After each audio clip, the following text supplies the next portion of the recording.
Hello everyone, it's mysticjuicer back with some more Codex action, and this is a game I played against Leviticus a little while ago. This game actually happened before the game I recently uploaded against Danners, but it is the same Codex on my part.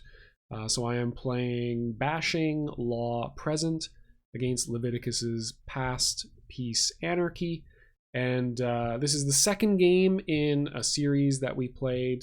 The earlier game I played Strength instead of Bashing, and ended up losing, but the video had a play error very early on in the video that would have made it very difficult to get an accurate kind of sense of what that particular codex would have looked like. I still think ultimately that this combination is better than the strength law present combination, and that's really down to the additional value that the neutral starter provides. I'm going to be playing very little Troc specific, bashing specific stuff.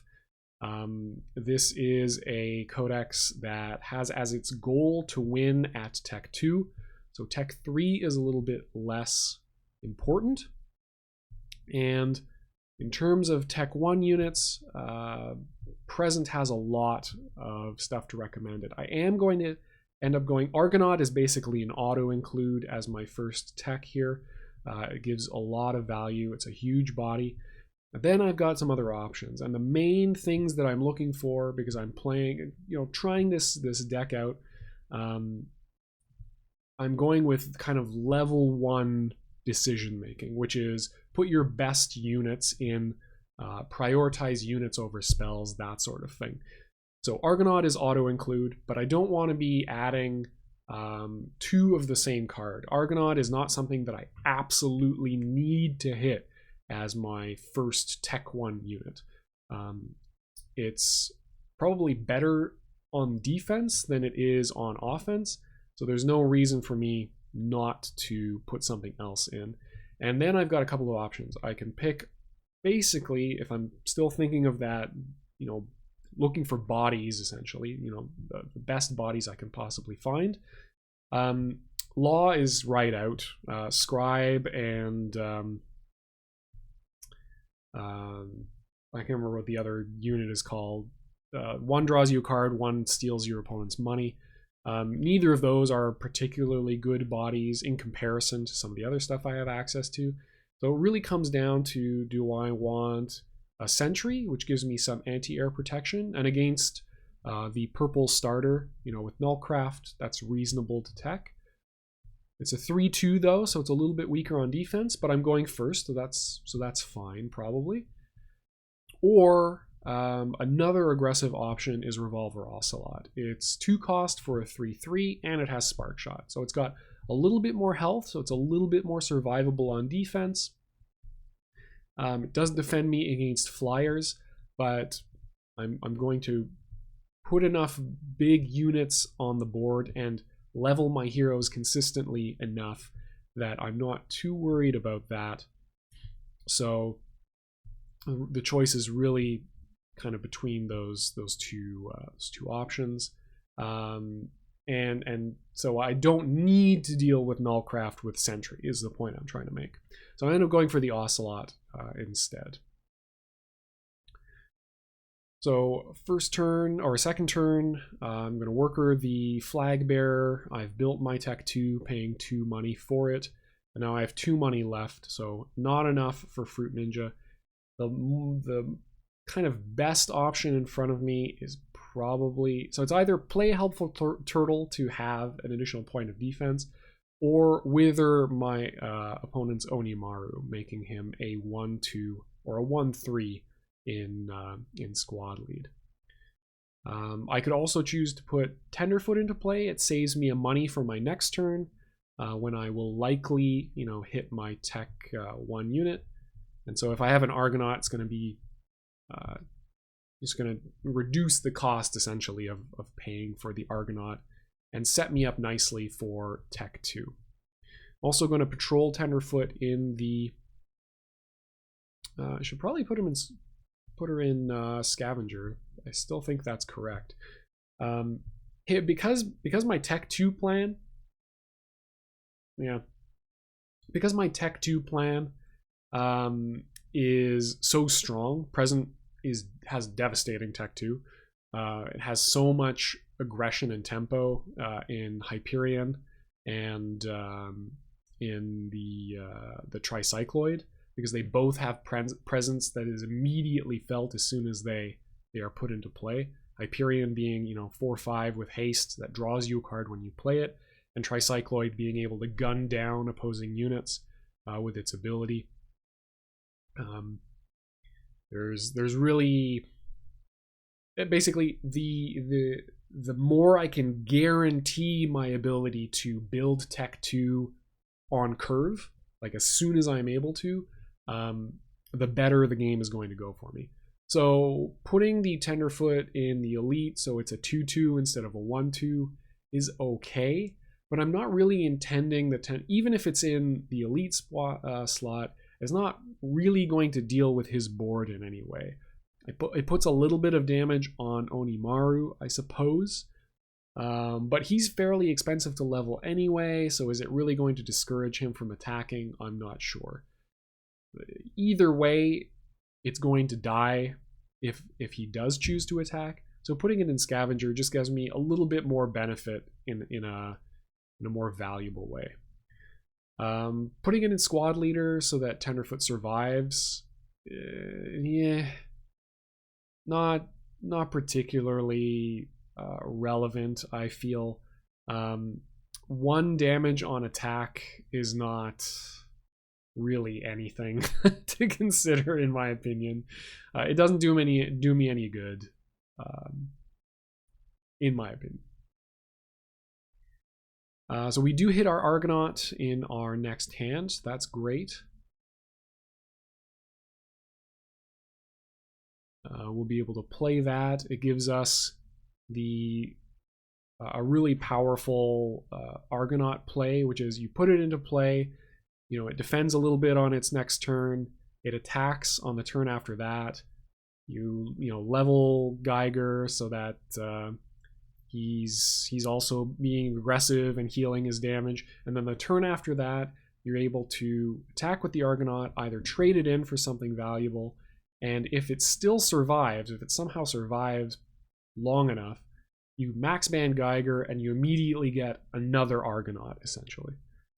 So that's pretty difficult to deal with, because if it gets to attack and then also act as a full health blocker, that's a tremendous amount of value out of Argonaut. So it's what I'm going to try to arrange to happen. So his Nullcraft has pinged my Geiger. That's all right. He's also put Hardened Mox out in the Elite spot. That's pretty good for me. That's going to allow me to trade in the Tenderfoot. And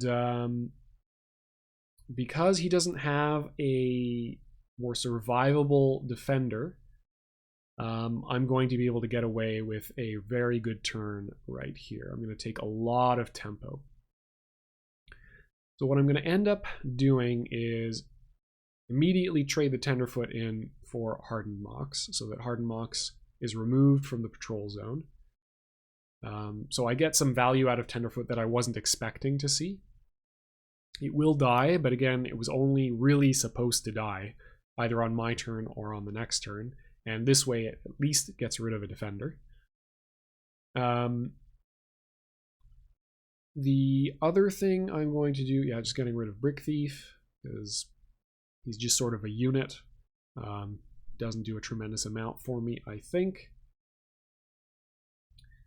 6 money left, and this is going to allow me to get rid of my opponent's hero.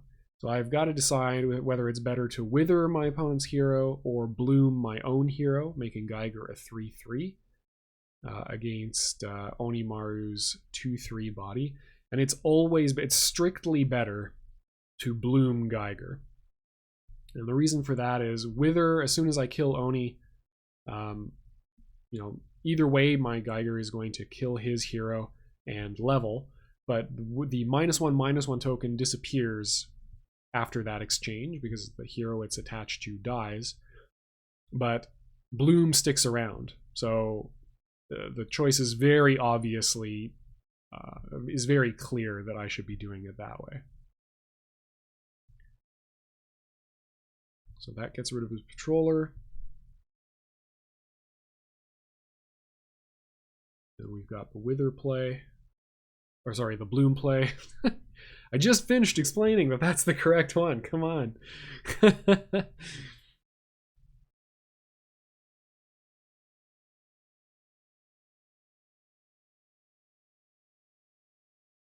Okay, so I essentially have a 2/2 Geiger, +1/+1, 3/3.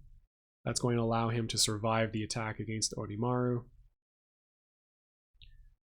And I'll get the 2 free levels, and because Geiger is so quick to level, he's going to mid-band and become a 3/5. So I've essentially got a rook on my side of the board. I can use his mid-band to cycle through my deck. Exhaust him, discard a card to draw a card. I'm unlikely to use that. It's much more valuable to me right now to use Geiger as a blunt force or a blunt instrument, kind of cudgel my opponent with value. So that's really good for us. And then we've got plenty of money still left, but not a lot we can spend it on. So we've got a couple of choices. We can just put Argonaut into play and have four cards on our next turn. It still leaves me with 1 additional money on my next turn, and that is crucially going to be the turn where I have to build Tech 2. So 5 of my money is going towards Tech 2 next turn. This reduces that, total by 1 essentially, and every little bit helps. Patrolling Argonaut really anywhere. He can clear Argonaut here with if he puts Zane into play and attacks with Zane and all of his units. But if he does that, he's also max banding my Geiger, so I can swap out one of the cards that I'm teching for research and development, for instance, if I think that he hasn't teched Origin Story preemptively. But I will probably play this. Yeah, my default tech choices here are going to be Hyperion and Tricycloid, or something like Tricycloid and Now, or Temporal Distortion.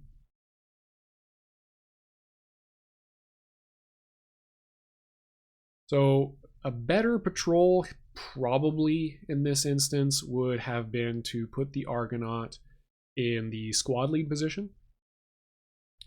Probably more useful, just to deny my opponent even the option of, attacking with Nullcraft, attacking with Mox, and then trading Zane in to clear the 3/4. Getting back up to 5 cards in hand, definitely less valuable to me right now than just having Argonaut survive a turn.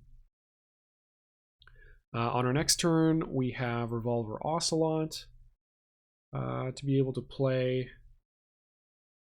We're definitely going to go to Tech 2. And with 7 workers and a floating money, we've got 8 money total, 3 money essentially not committed to going up to Tech 2. 1 to worker, 4 to Tech 2, 3 money left over.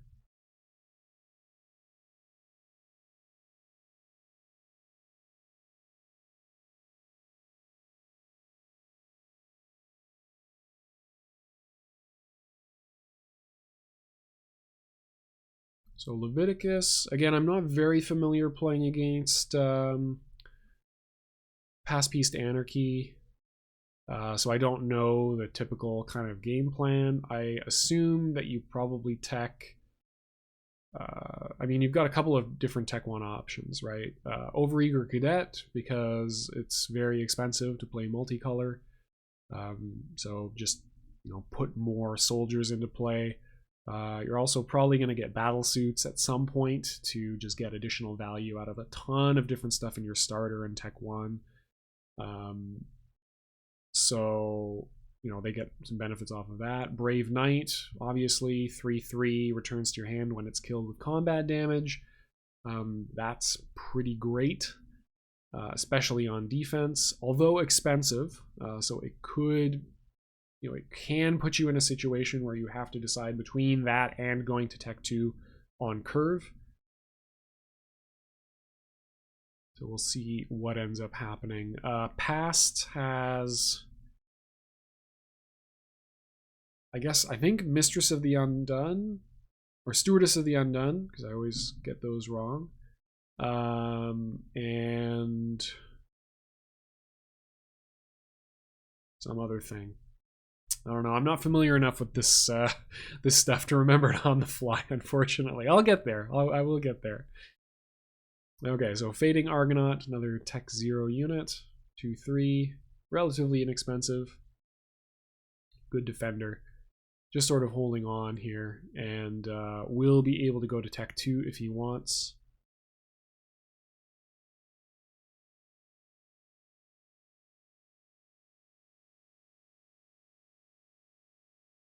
And I believe, again, I'm not exactly sure, but I believe Tech 2 game plan for this, for my opponent's Codex, is either Anarchy, because you got a lot of haste, it's got a lot of ability to apply pressure and tempo, just deal a lot of damage per turn, or go for the peace engine with garrisons and oh my god, what is that thing called? Drill Sergeant. So, the whole cycle thing. Put a unit into play, draw cards with garrison, put +1/+1 tokens on the Drill Sergeant, and then distribute those tokens to your board and just overwhelm your opponent with just huge units. So those are the two game plans. I don't think this build ever really goes for Past. I think Past's contribution to the Codex is really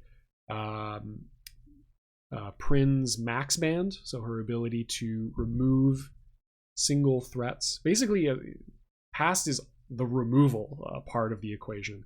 Origin Story lets you deal with difficult to deal with heroes from your opponent's build, as it just returns them, basically resets them, and also denies them the ability to attack, right? Because they have to come back into play, so unless they have haste, and none of them have haste except for Zane.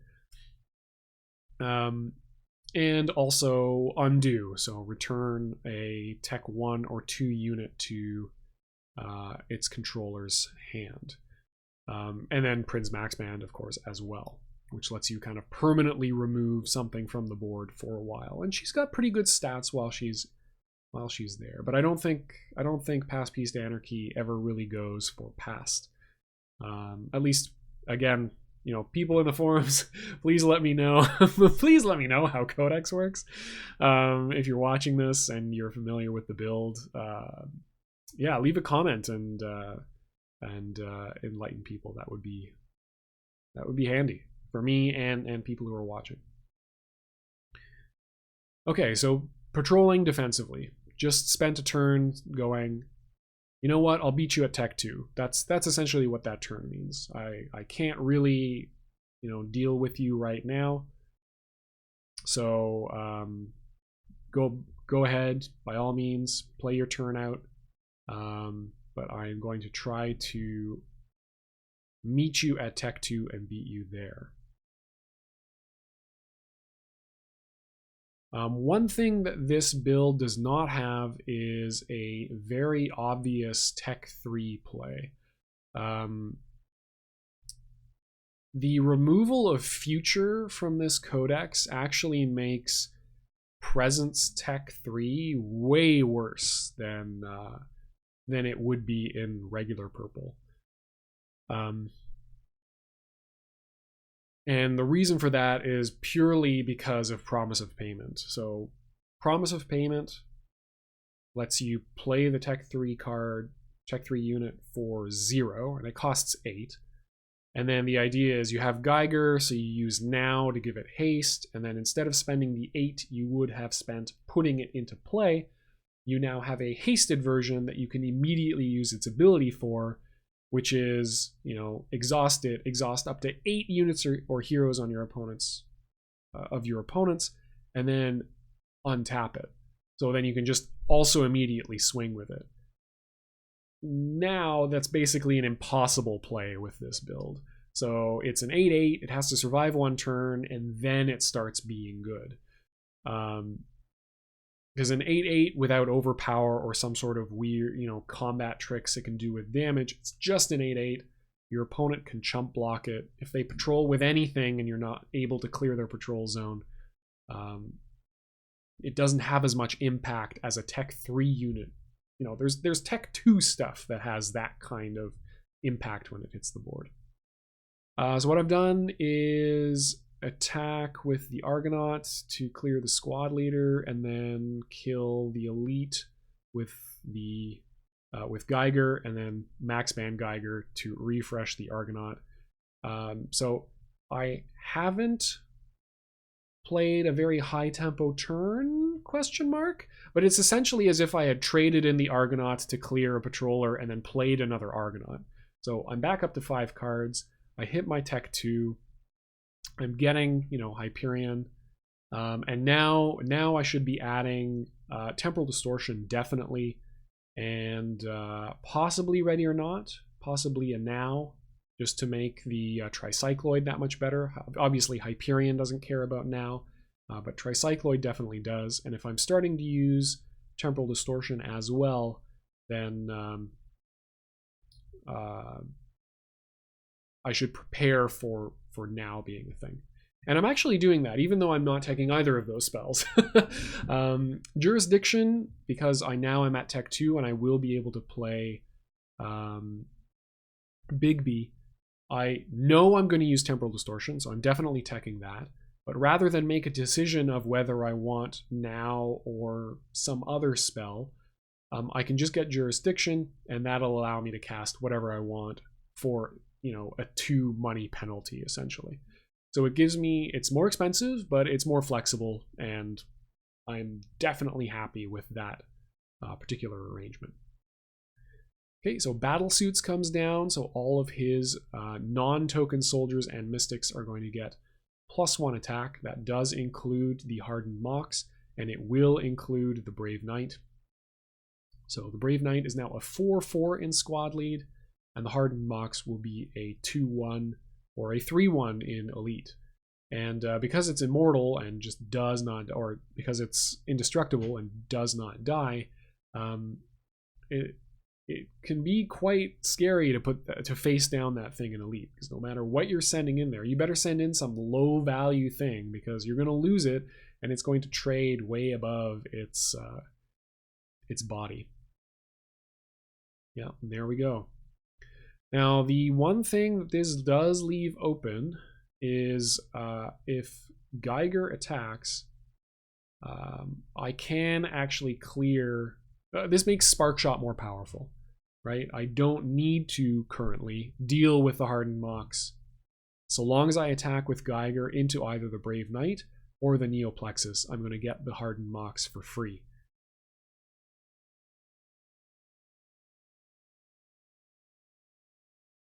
So that should probably be a ping on Geiger. Yeah. So that's going to make it no longer possible for me to trade Geiger into, or attack into the Brave Knight, and for Geiger to survive.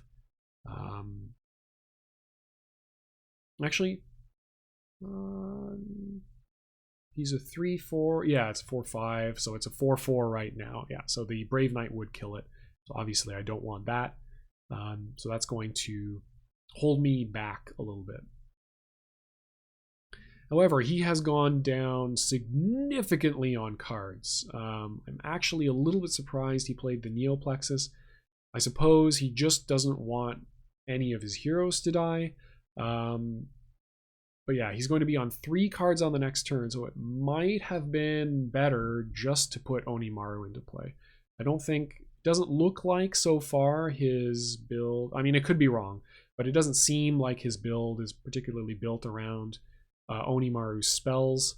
So I think probably putting just the 2/3 out instead of the 2/2 and having 4 cards in hand instead of 3 might be better. But I can't be sure. Neoplexus is also a soldier. That is true. So it is a 3/2 in the scavenger slot right now.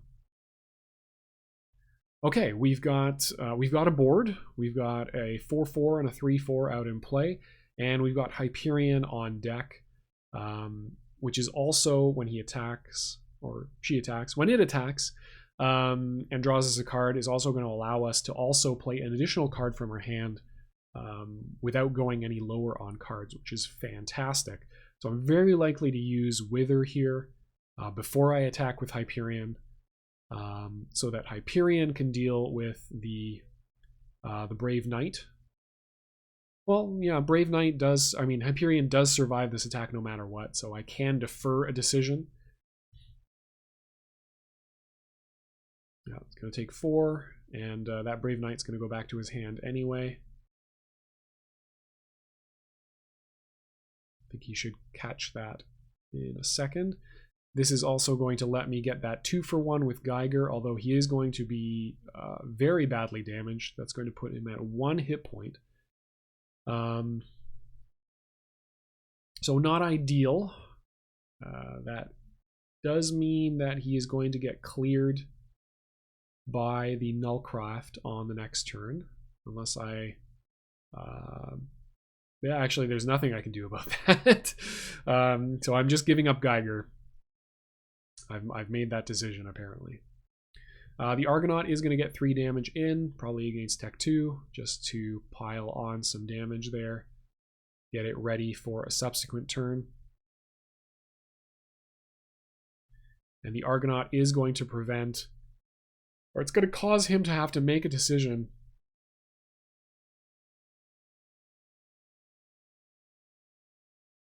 Oh, was that an error on the...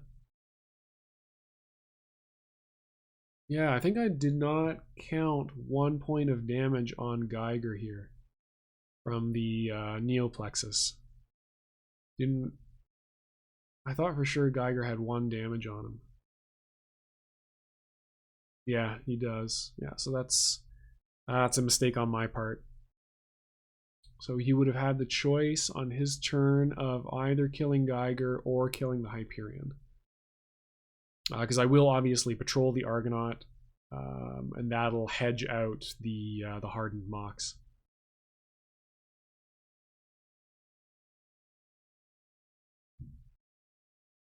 Yeah, older brother doesn't do anything for me. I could wither the hardened Mox, but that doesn't do a tremendous amount. I cannot wither the Nullcraft because it can't be the target of buffs or debuffs.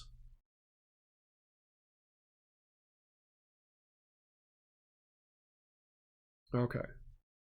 Yeah, that seems reasonable. Getting the tower out, just because it's the only way I'm going to be able to deal with the Nullcraft. It's a very expensive way to deal with the Nullcraft, but, you know, beggars can't be choosers. I'm putting the Argonaut in resist.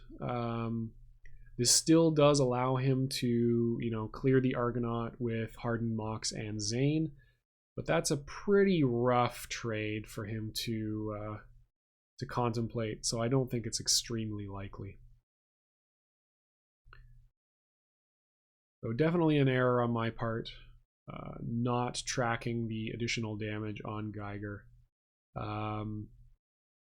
I wonder, though, whether it would be... Yeah, it's probably more likely that you would want to kill Geiger rather than the Hyperion. Although leaving the Hyperion alive is also not... You know, it's not feel good. Yeah, that's a very bold research and development tech. I think I'm ultimately going to make a different decision here. Yeah.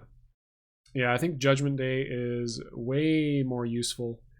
Judgment Day is able to be cast by Big B even if he wasn't max at the beginning of his turn. So, and it destroys all tech 0, 1, and 2 units. And if he, so I'm kind of hedging against, you know, that's going to be a good way for me to respond to a peace tech 2. Yeah, and that is in fact the tech route that he has chosen. So, you know, even if his board gets completely out of control, assuming I can draw that and have enough money, I can spend a turn trading in my board and then just flattening everything. With Big B, it leaves me my heroes. So I should still be in a reasonably good spot. And it's easier in theory. I mean, I don't know what the odds are. I mean, on even hands, if we were both at 5, it's probably a fairly even race as to who can get their Tech 2 back online after a reset like that. You know, I have the advantage in that my, you know, Hyperion is active immediately after it's played. He kind of has to hit his combo right, like he has to get the right combination of cards. In this particular instance, where he's at 2 cards in hand, well, that's not even, that shouldn't even be possible. He should have way more than that.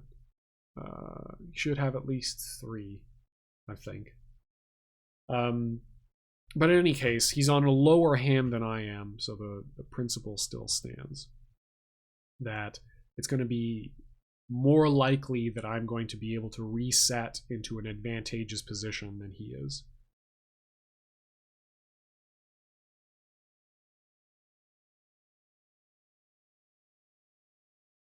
So I promise at some point one of these videos will be error-free.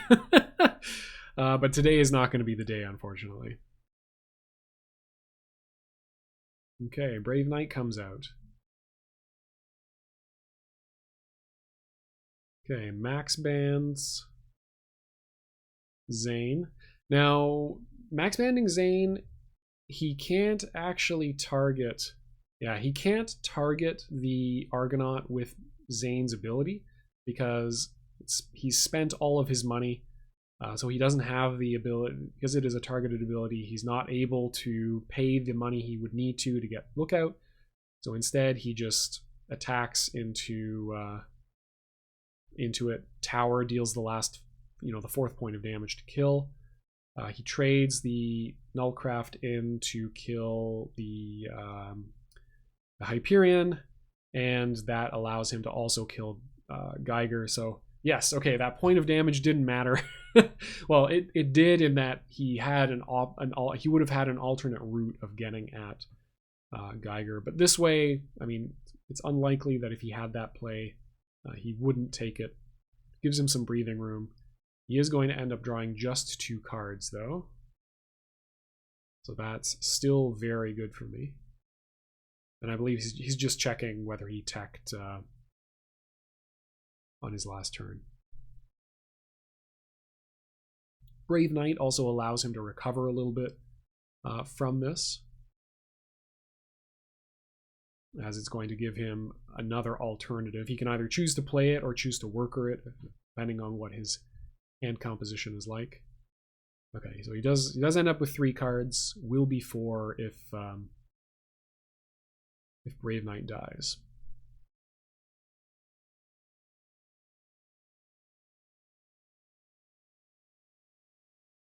Okay, so unfortunately, we've got Now in hand and a dead Geiger. So that's too bad, too sad. But we've dealt with Nullcraft. He's got a relatively small board, and we. In this instance, just putting a Tricycloid into play, actually pretty darn good. I mean, it is a 6/6, so you know that's a body. That's a pretty effective body as well. Are going to put Big B into play. That's going to allow us to hang on to the Now if we want to, or the Tricycloid if we want to do that instead. Yeah, okay. No, think better of that. I think it's actually better in this instance just to play the Tricycloid and the Argonaut. Yeah, Worker the Ocelot, so it never got to see play, really. Or I can't remember if I played this game, but it served its purpose by being a card that we could get rid of in this hand. Now is definitely way more valuable than it. Bloom is still great if I cast it on any of my heroes. Tricycloid, obviously, and Argonaut is a great defender. So, especially if you compare Argonaut, the cost of Argonaut, to a mid-banded hero. 3 cost for a 3/4 versus 4 cost for a 2/4. That is hardly a difficult decision. Okay, so we're doing a rather thin defense here because there's not a tremendous amount of damage output that I am worried about.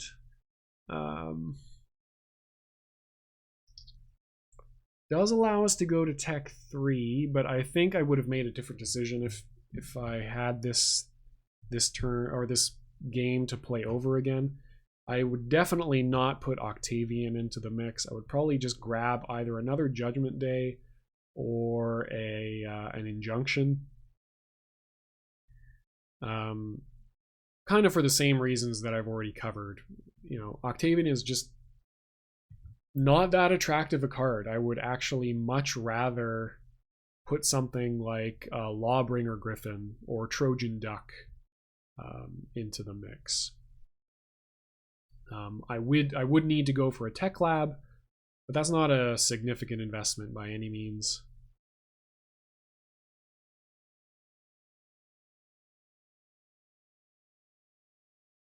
Yeah, for whatever reason, the rotation. Yeah, whatever. We're good. We've confused our opponent, but that was not intentional. But yeah, so instead of the Octavian, there's a couple of different things I would rather put into play. So one is just Injunction. Great spell to use to open up our opponent's patrol zone. As we saw in the previous video that I posted against Danners. So that's a great option to have floating around. In Immortal does effectively the same thing on the turn that it arrives, and it has way more value because that thing cannot be killed. It's going to be a lot of difficulty to deal with that turn after turn after turn. So I would much rather have that, and I have no idea why that keeps happening. Super leery of picking anything up. No, forgot to draw my hand. Yeah, so we've got Judgment Day. So no matter what, I'm pretty happy with what happens on the next turn. Because we always have the option of attack with Argonaut, and even if it doesn't do anything, just put Bigby into play, max Judgment Day, reset the whole board. Okay, so he attacks with Hardened Mox, 1 damage on the Argonaut. Hardened Mox is a 2/1, so it gets rid of the point of armor. And then trades the Brave Knight into the Argonaut. Puts that back in his hand. And can choose to play it again.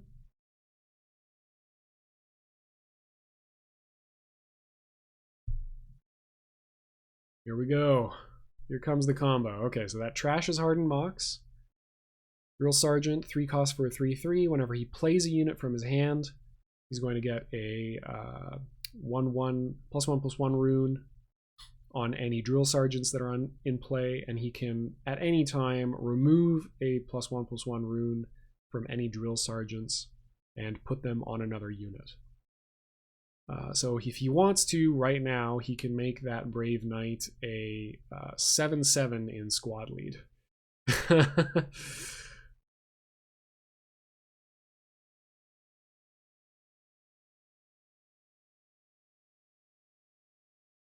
And the fact that Brave Knight is going to return to his hand every turn, that it is killed with combat damage.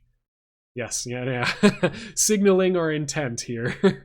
But every time, yeah, assuming that I have to, if I am playing a Codex that has to deal with Brave Knight with its board, it's going to be very difficult to deal with, right? It's always going to go back to hand. If I don't get rid of each drill sergeant, it means that he's going to be able to play it from his hand again next turn and just continuously have this refresh of units and resources. So 2, and then Max, and then Judgment Day. So we explodorate the entire board.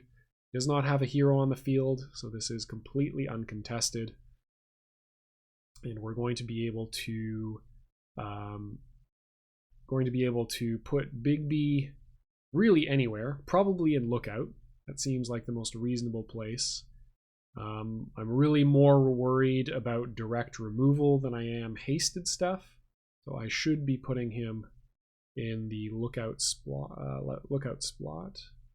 Although no, I guess technically he has the ability to just max Zane. I suppose the Lookout slot would make that more expensive, but either way, he's going to be able to clear.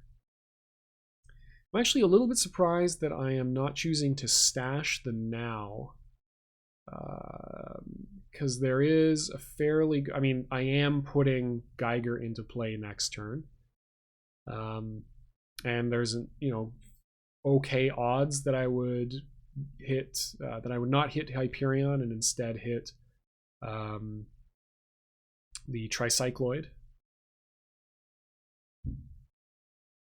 Yeah, so this is that play that we were talking about. So he is going to end up putting Big B in the Technician slot, just so that Zane, his mid-band, will also give him the draw from the Technician slot. I don't know if that's correct, because I do also get the draw from that. But yeah, he's fairly low on cards, so I suppose it's not unreasonable for him to do that and just try to hit his combo again. I should be drawing my card, though.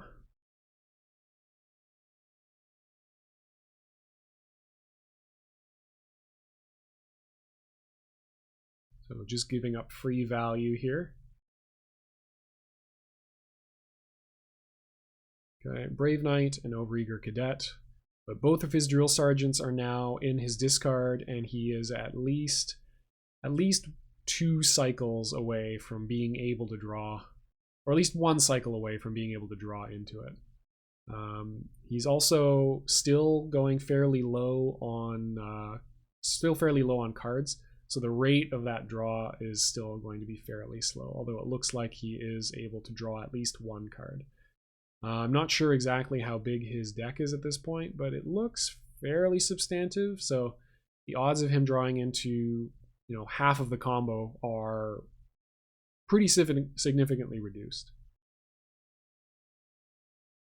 Okay, do I forget to draw from the Technician?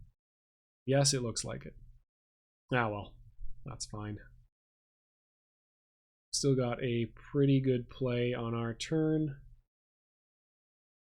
And that is put Geiger into play, attack with Hyperion, Temporal Distortion the Hyperion. So we take 4 from the battle-suited Brave Knight. We do pick up our Chrono Fixer, and this is actually, I sort of idly teched the Chrono Fixer, but it's a pretty cool card. So 2 cost for a 1/1 at Tech 2 is obviously you're not paying for the body. It's untargetable, so okay, it's got, your opponent's got to deal with it with attacks, or by attacking into it. But its ability is a monster. If you can't deal with him, if you can't get through and clear that dude, opposing heroes simply cannot level up. So that's pretty gnarly. If you can get to a place where your opponent is on the defensive, I think Chrono Fixer can absolutely close stuff out. If your opponent's units aren't big enough to deal with present Tech 2, Chrono Fixer can just sit on their head for a very, very long time. Okay, how are we going to spend this additional 5 money? 3 for the Argonaut, okay.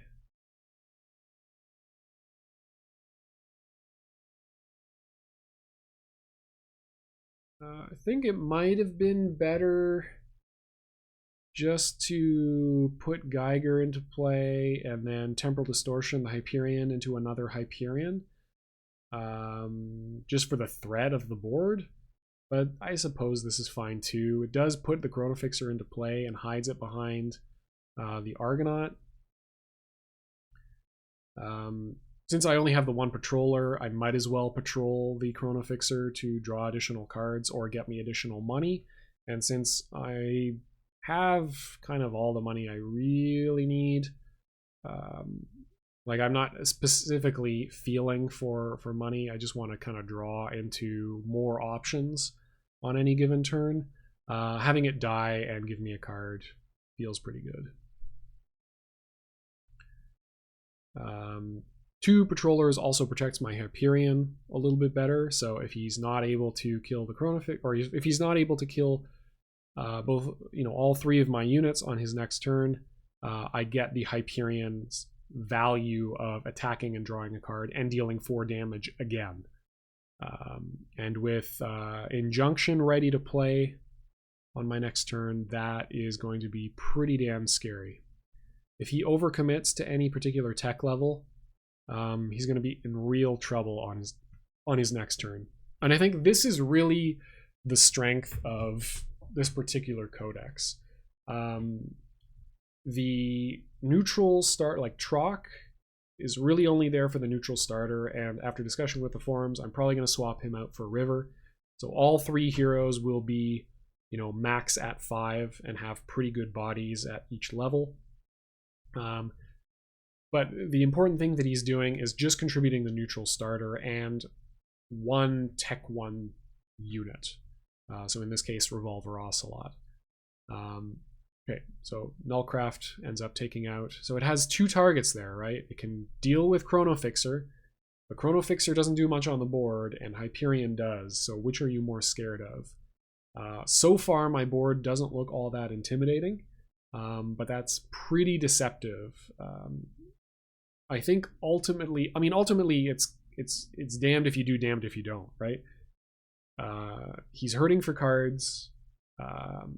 He's facing down, additional draw on my end. I can rapidly cycle through what I need.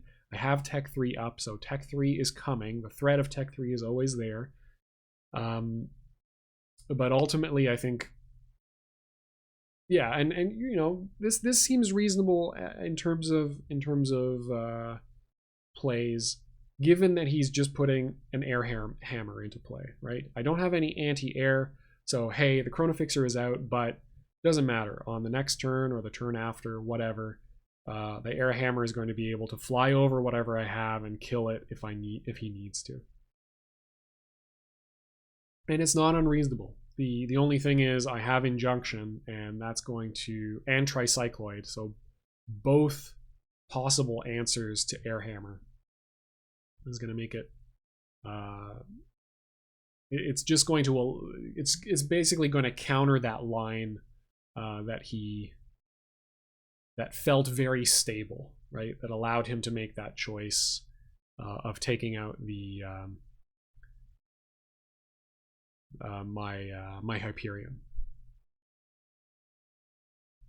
So he's got a pretty good defensive board here, but it does leave me this line of put Bigby out, Injunction, Tech 1, that clears both of his entire patrol zone, and then that's 5 money. I have 10 workers, so I just put the Tricycloid into play and ping down the air hammer, which is a 3/3 flyer. So if that thing ever gets around to attacking, I'm going to be in a lot of trouble. A 3/3 flyer is very difficult for me to deal with. I haven't tacked any anti-air, right? And the only anti-air I natively have is the Sentry, which is a Tech 1 3/2 unit. So it's not going to survive against any of his ground troops. So Airhammer makes a lot of sense. Unfortunately, though, I just have these particular, Tricycloid deals with it very, very efficiently. So back to the game plan that this all kind of revolves around. So we have our starter, our neutral starter, which does two main things. One, it gives us access to a lot of damage or board influencing effects out of our hand. So Spark deals damage to a patroller out of hand. Wither and Bloom are kind of hasted effects, right? They have an immediate impact. Wither has an immediate impact and a long-term impact on an opposing hero in the early game. Bloom has a long-term beneficial impact on one of our heroes, essentially making them a combat hero on the order of, you know, Rook or Vandy or Grave in terms of sheer body. And that's all the neutral starter really needs to do for us. It's also, you know, those neutral spells don't cost any additional money, which is also important. It means that those effects, that kind of those hasted effects, don't cost as much as they would ordinarily would in a different scenario where you're playing a multicolor build. So because I have the Tricycloid here, I'm going to be able to Injunction his Tech 1 just to deal with his patrollers. And I'm going to be able to take out his Tech 2 because it is already damaged.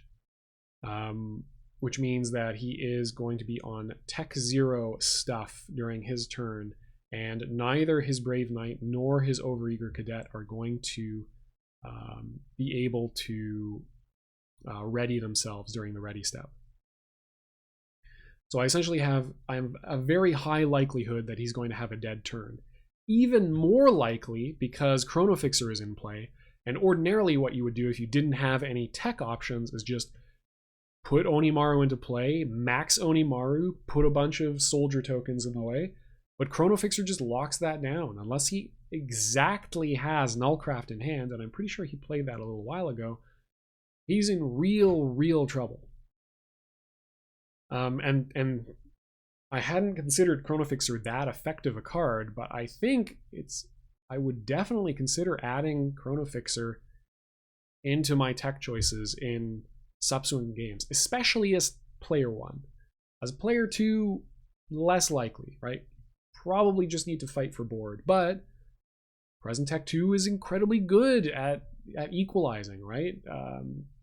It doesn't matter so much if you are staying even with your opponent on the defensive as player 2 with Present Tech 2, because you can put a Hyperion into play and immediately attack with it. You can put a Tricycloid into play and immediately ping, you know, a bunch of stuff that he was hoping that you know that's been injured from the previous attack that cleared your board, but didn't deal with your Tech 2 building.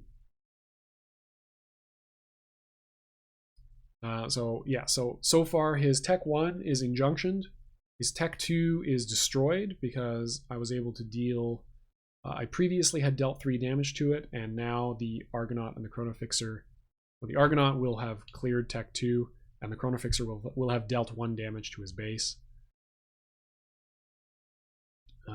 And yeah, we're just going to draw into our hand here, and I believe, let me just check on the time. No, okay, so we've got a few more plays. But he's going to have a really hard time on this next turn. He's got a lot of money and just basically nothing he can do with it. He can go to Tech 3. He can probably build a tower. Yeah, we're going to have Temporal Distortion shenanigans on our next turn. We've got the Tricycloid in play to be able to do that already. We've got Nows just out the wazoo. So it's going to be... There's just going to be, like, just a shitload of stuff coming at him next turn, and he doesn't have any plays, essentially. He can't play heroes. He can't play any Tech 1 or 2 units. And he can play heroes, but he can only play one of them because I've dealt with his tech buildings. Yeah, it's a bad spot. It's a very, very, very bad spot for him, and it's probably concession worthy.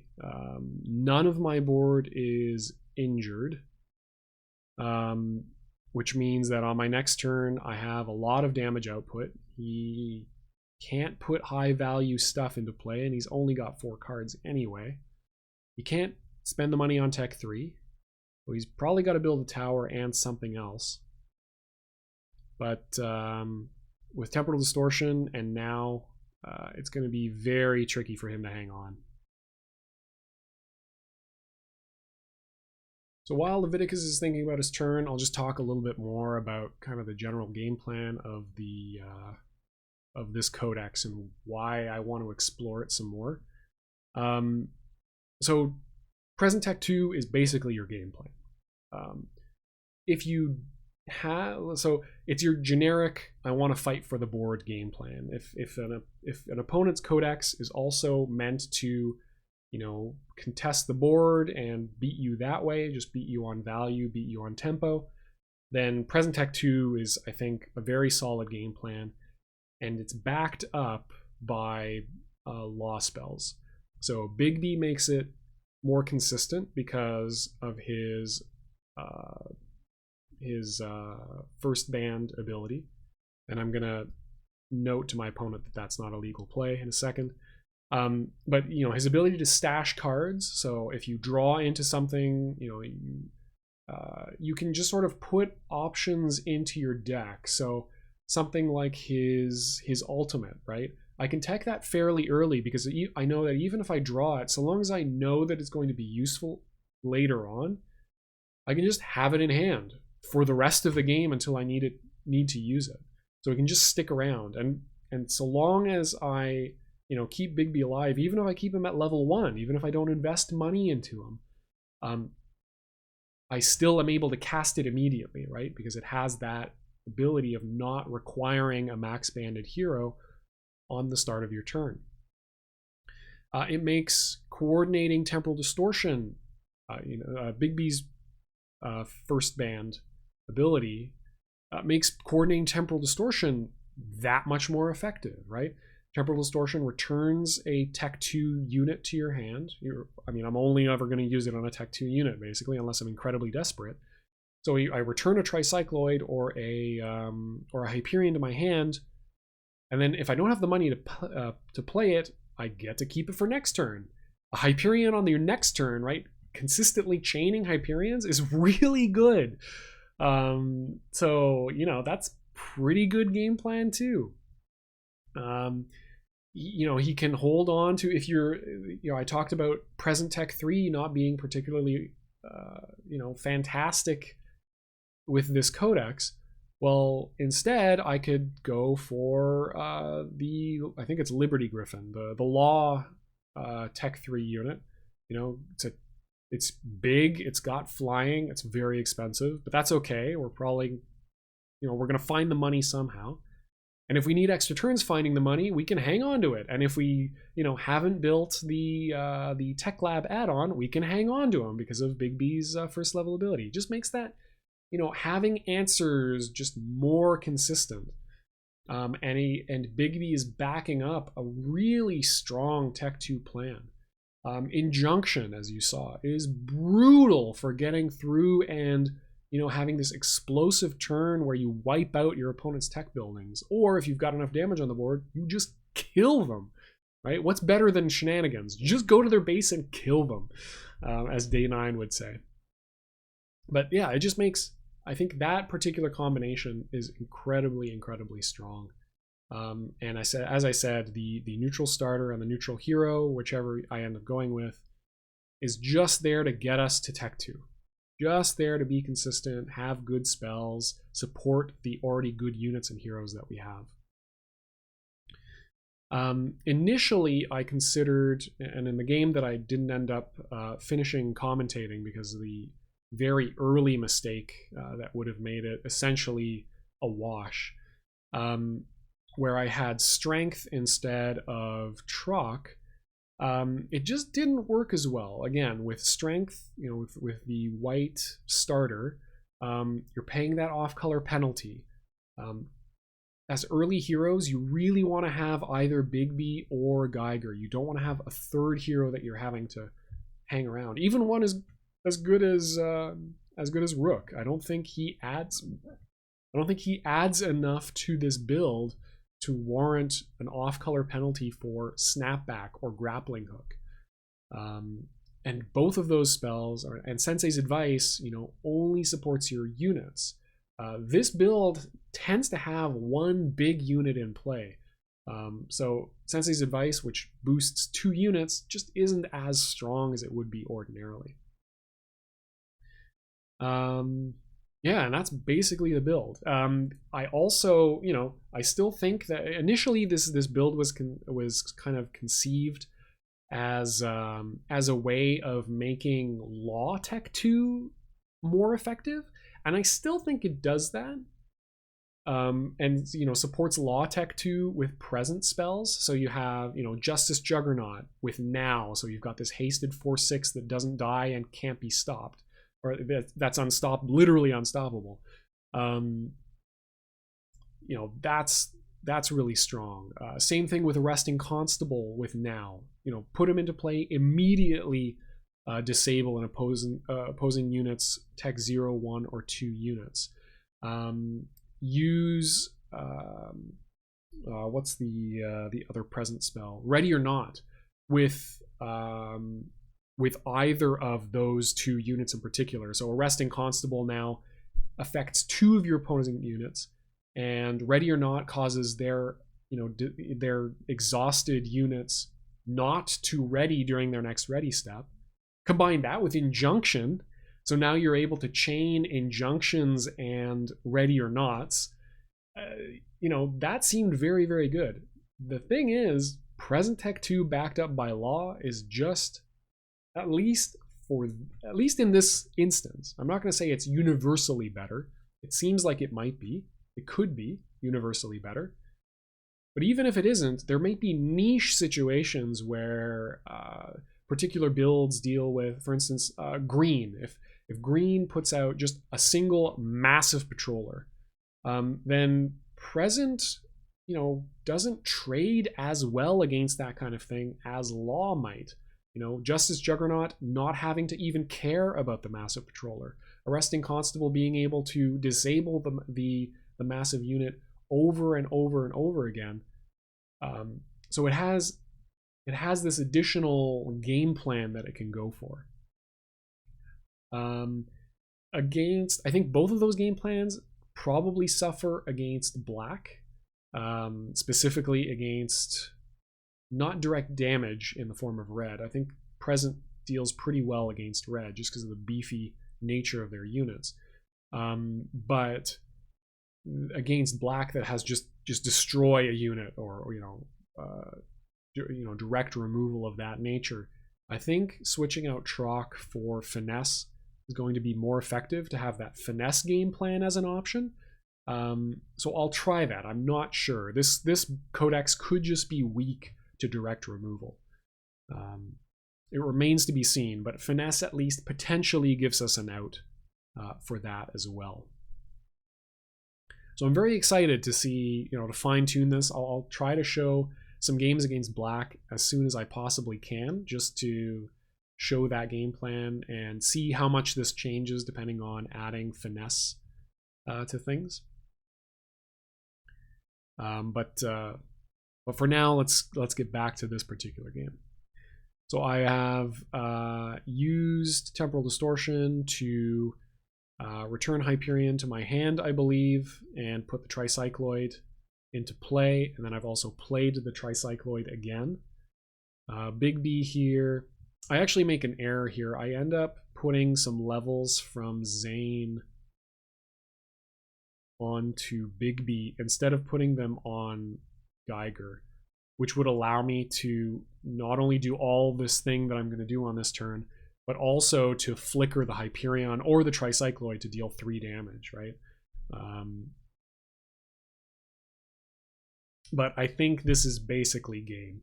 I have still the option of playing now, and I definitely should use that with Tricycloid to clear at least the Overeager Cadet, if not at least remove the temporarily remove the Brave Knight from his board. Hyperion and Chronofixer together can clear his Tech 1. The Chronofixer will die, but he's got two, his 2 combat heroes are disabled. Although maybe Onimaru died just a little while ago and is able to be cast on his next turn. I'm not sure. In any case, I believe the concession happens fairly shortly after this attack goes through. I'm not sure if it was preemptive. It doesn't seem unreasonable. Okay, so the Hyperion actually gets rid of the tower. I'm still going to be able to deal with Tech 1 because I've got Geiger that I haven't attacked with. I can still now the Tricycloid, and I've still got the Chronofixer to attack with. He is going to get a counterattack, but I don't believe that he'll be able to significantly affect my board for all that long. Yeah, and I believe that was the concede. So good game to Leviticus. Well played. It was an interesting game. I think I don't know if maybe Anarchy might have done better overall. I'm not sure. I definitely look forward to the next game. This was definitely, this was me going first as first player, so that has additional, aggression. So I'd be very interested to see how this deck handles going second, especially without Rook as the more defensive kind of hero as player 2. But yeah. See what ends up happening, and hopefully I'll be able to bring you some more games fairly shortly. So thanks everybody for watching, and until next time, enjoy yourselves some Codex. Cheers.